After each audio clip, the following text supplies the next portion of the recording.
Hello there, and thank you for tuning in. We have a 40th anniversary Return of the Jedi retro action figure of Yakface. Now, on the back of the cards, it's filled with legal jargon and a bunch of boring mumbo jumbo. They all look the same on the back of these retro cards, and they're basically copies of the figures from the 70s and the 80s. The only thing different on the front, of course, is the image and the actual action figure that's featured on the card. Now here we have an AFA graded, which is Action Figure Authority, graded Yakface. It received an 85 plus near mint.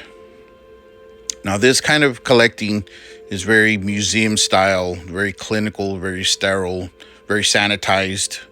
It's very much a laboratory type thing, whereas this is loose and can be played with and posed and held and so on and so on, which nothing beats the tactile feeling of holding your figures.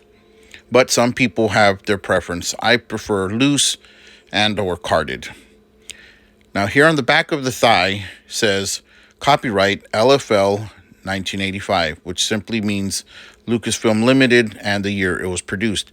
Now on the other thigh it should say country of origin or underneath that line, but it doesn't, so we really don't know where it was from.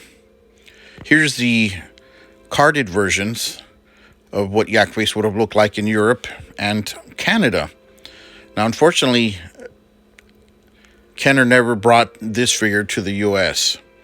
And that was simply because it was 2 years after the Return of a Jedi, and most children had moved on to G.I. Joe, Transformers, Teenage Mutant Ninja Turtles.